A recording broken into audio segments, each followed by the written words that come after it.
दो लड़कियां ये मिलने के लिए आई महाराष्ट्र से स्पेशल। कभी मेरे को मिली नहीं है, कभी इन्होंने देखा नहीं। माइक करो, माइक वहीं से माइक कर दे। हाँ, देखो ये बता रही है कि मैं ऑनलाइन महाराष्ट्र में प्रोफेसर सुन रही थी। आपने मेरा नाम लेके क्या नाम है आपका? कल्याणी। क्या? कल्याणी। हाँ कल्याणी। ये बता रही कि उसके बाद आपने कहा, फिर कहा कल्याणी तेरे अकाउंट में मिरेकल मनी होगा। बिलीव करने वालों के लिए कुछ भी हो सकता है। कितने पैसे आए अकाउंट में? 13 लाख। ताड़ी बजाएंगे जोर से। देखो 13 लाख रुपया मिरेकल मनी आया इसके अकाउंट में। ये परमेश्वर है, पवित्र आत्मा है। देखो 13 लाख रुपया मिरेकल मनी आया इसके अकाउंट में। ये परमेश्वर है, पवित्र आत्मा है। प्रोफेट बजिंदर सिंह, इनको तो आप जरूर जानते होंगे, क्योंकि ये सिर्फ इंडिया ही नहीं, इंडिया के बाहर भी उनका नाम है। क्योंकि वो भविष्यवाणी करते हैं, प्रोफेसी करते हैं लोगों के लिए, बहुत बड़ा बड़ा चमत्कार करते हैं प्रभु यीशु मसीह के नाम से। इसलिए उनके नाम पूरी दुनिया में फैल चुका है, वो पूरी तरह से फेमस हो गया है। जी जो बजिंदर सिंह एक दिन एक मामूली इंसान थे और परमेश्वर की अनुग्रह के द्वारा, कृपा के द्वारा उन्होंने इतनी आगे निकल गए हैं। तो यहाँ प्रोफेट बजिंदर सिंह है, वो ये कह रहे हैं, वो भविष्यवाणी किए थे पहले से। वो कह रहे हैं कि मैंने भविष्यवाणी किया था, मैंने प्रोफेसी किया था, एक लड़की का नाम भी मैंने लिया था। उन लड़की का नाम है कल्याणी। और लड़की विश्वास किया कि उनकी अकाउंट में 13 लाख रुपया आएगी। जब उन्होंने विश्वास किया कि उनकी अकाउंट में पैसा आएगी, तो अचानक उनकी अकाउंट में 13 लाख रुपया आ गया। तो मेरे प्रिय भाइयों और बहनों, क्या सच में विश्वास के द्वारा यह मुमकिन हो सकता है? क्या विश्वास के द्वारा 13 लाख रुपया आ सकता है अकाउंट में? ये लड़की सच कह रही है या फिर झूठ बोल रही है? असल बात क्या है, चलिए आज की वीडियो में हम जानेंगे। तो जब ये लड़की ये टेस्टिमनी दे रही थी कि हाँ मैंने विश्वास किया, विश्वास करने के बाद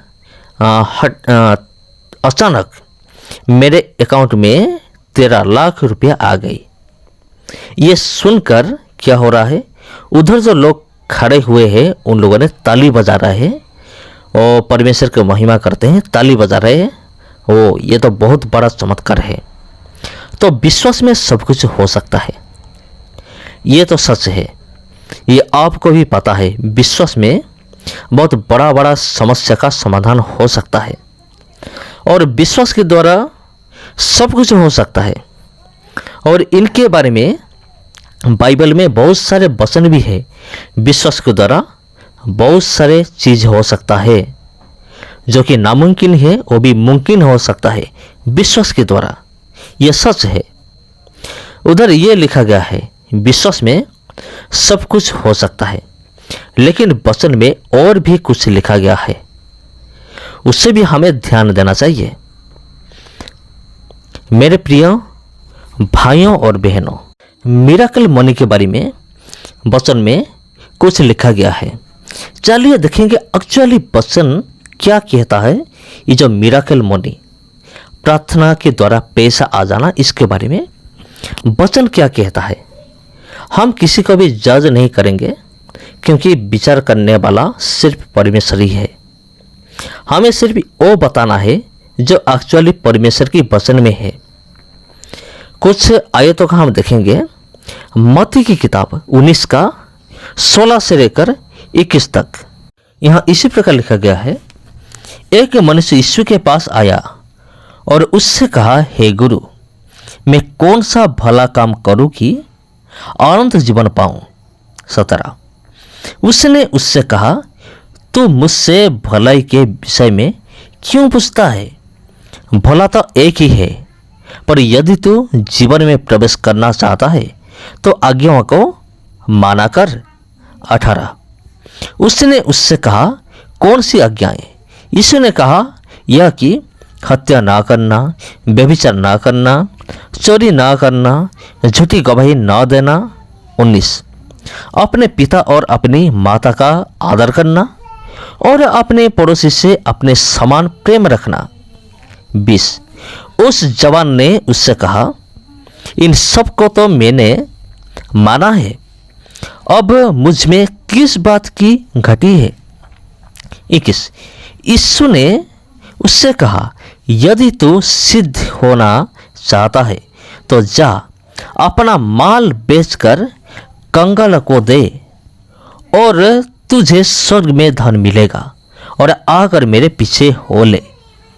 22 परंतु वह जवान यह बात सुन उदास होकर चला गया, क्योंकि वह बहुत धनी था। तो मेरे प्यारे भाई और बहनों, ये जो वचन हमने पढ़ा, इधर हमने क्या सीखा?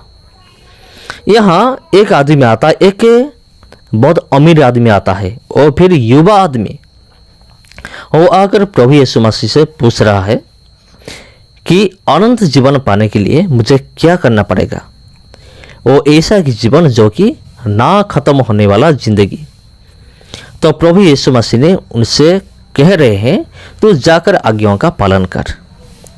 लेकिन वो कहता है कि मैं ये सब पालन कर चुका हूँ। तो प्रभु यीशु मसीह ने उनसे कह रहे हैं कि तेरे पास जितने भी दौलत है, सारे दौलत को बेचकर कंगाल को दान कर दे, फिर मेरे पीछे आ।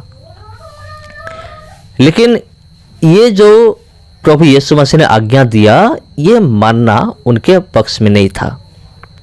जी हाँ, वो सब कुछ कर सकता था। ये जो 10 आज्ञाएं हैं, 10 आज्ञाएं पालन करना उनके लिए संभव था, मुमकिन था। लेकिन प्रभु यीशु मसीह ने जो 11तम आज्ञा दिया, तो जाकर सब कुछ बेच दे, ये उनके लिए कठिन था। इसका मतलब ये हुआ, ये जो आदमी आया था, इनको 2 चीज चाहिए था। पहला है अनंत जीवन, दूसरा है दौलत। अनंत जीवन और दौलत दोनों उनको चाहिए था। लेकिन बाइबल ऐसे नहीं बताता है।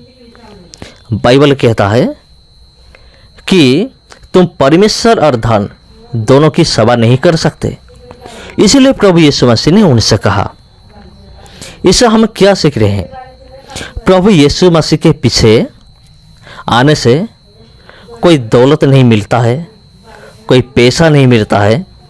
प्रभु यीशु के पीछे आने से अनंत जीवन मिलता है। धन हो सकता है या फिर ना हो सकता है, ये कोई गारंटी नहीं है। परमेश्वर प्रभु यीशु मसीह ये नहीं कहा है कि अगर तुम मेरे पीछे आओगे तुम्हारा धन बढ़ जाएगा, मिरेकल मनी आ जाएगा, तुम्हारे बैंक में बैलेंस बढ़ जाएगा, तुम्हारा घर पूरी तरह से दौलत में भर जाएगा। परमेश्वर ने ऐसे कभी भी नहीं कहा है।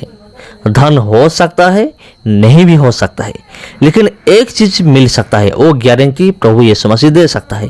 वो क्या है? अनंत जीवन, जो कि इस युवा को नहीं चाहिए था। इस युवा को क्या चाहिए था? इस युवा को चाहिए था पहला धन। धन को वो पहला पाना चाहता था, इसीलिए उन्होंने प्रभु यीशु मसीह के बात को नहीं मान सका। और एक वचन हम देखेंगे उसी मत्ती किताब 6:25 से लेकर 34 हम पढ़ेंगे। मत्ती किताब 6:24, जो कि मैंने थोड़ी देर पहले बता रहा था। कोई मनुष्य 2 स्वामियों की सेवा नहीं कर सकता, क्योंकि वह एक से बैर और दूसरे से प्रेम रखेगा, या एक से मिला रहेगा और दूसरे को तुच्छ जानेगा। तुम परमेश्वर और धन दोनों की सेवा नहीं कर सकते। और 25 इसलिए मैं तुमसे कहता हूं कि अपने प्राण के लिए यह चिंता ना करना कि हम क्या खाएंगे और क्या पिएंगे, और न अपने शरीर के लिए कि क्या पहनेंगे। क्या प्राण भोजन से और शरीर वस्त्र से बढ़कर नहीं? 26 आकाश के पक्षियों को देखो, वे 9 बोते हैं, न करते हैं और न खेतों में बटोरते हैं, फिर भी तुम्हारा स्वर्गीय पिता उनको खिलाता है। क्या तुम उनसे अधिक मूल्य नहीं रखते? तुम्हें कौन है जो चिंता करके अपनी आयु में एक घड़ी भी बढ़ा सकता है? तो मेरे प्यारे भाइयों और बहनों, परमेश्वर का वचन ये कहता है, पहले उनकी राज्य को देखो। जी हाँ, 33 में लिखा गया है, इसलिए पहले तुम परमेश्वर के राज्य और उनके धर्म की खोज करो, तो ये सब वस्तुएं भी तुम्हें मिल जाएगी। तो मेरे प्यारे भाइयों और बहनों, परमेश्वर का वचन ये कहता है धन के बारे में, दौलत के बारे में, क्या खाएंगे क्या पिएंगे, इसके बारे में ये कहते हैं। इसीलिए हमें पहले धन के पीछे नहीं, पहले परमेश्वर की वचन के पीछे ही हमें भागना है। और एक वचन हम देखकर ख़त्म करेंगे, मत्ती किताब 16 का 24 से लेकर 26। तब यीशु ने अपने चेलों से कहा, यदि कोई मेरे पीछे आना चाहे तो अपने आप का इनकार करे और अपने क्रूस उठाए और मेरे पीछे हो ले। 25। क्योंकि जो कोई अपना प्राण बचाना चाहे वह उसे खोएगा, और जो कोई मेरे लिए अपना प्राण खोएगा वह उसे पाएगा। 26। यदि मनुष्य सारे जगत को प्राप्त करे और अपने प्राण को हानि उठाए तो उसे क्या लाभ होगा, या मनुष्य अपने प्राण के बदले क्या देगा? तो जो कोई परमेश्वर के पीछे आना चाहता है उसको क्रूस उठाना होगा। क्रूस का मतलब क्या है? तकलीफ है यीशु के लिए। तो प्रभु यीशु मसीह ने ये नहीं कहा कि अगर तुम मेरे पीछे आओगे तुम्हें सब कुछ मिल जाएगा, धन मिलेगा, दौलत मिलेगा, तुम आराम से रहोगे। ऐसे कुछ भी नहीं है। यह हो सकता है, नहीं भी हो सकता है, ये कोई गारंटी नहीं है।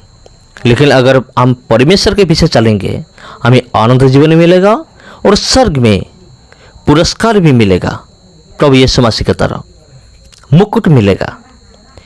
लेकिन ये बजेंद्र सिंह क्या सिखाता है, क्या सिखाता है, आप खुद तय कीजिए। सबको जय मसीह की। प्रार्थनाओं को सुनता है परमेश्वर। यीशु मसीह के पास जो लोग दूर से आते थे वो लोग ज्यादा बरकत लेकर जाते थे, जो लोग नेड़े से आते थे वो बरकत कम लेते थे। हमारे घर का ही तो है, हमारे पड़ोस में रहता है, जब मर्जी मिल जाएगा। वो मुझे आते ही देख के करी करी, हाँ मुझे यकीन ही नहीं हो रहा मैं प्रॉफिट विजेंद्र आपके सामने बैठी हूँ, और मुझे शर्म आ रही। मैंने कहा ये जो बाहर गेट पे खड़ा रोज मिलता है मेरे को, कभी बोलता ही नहीं ऐसे।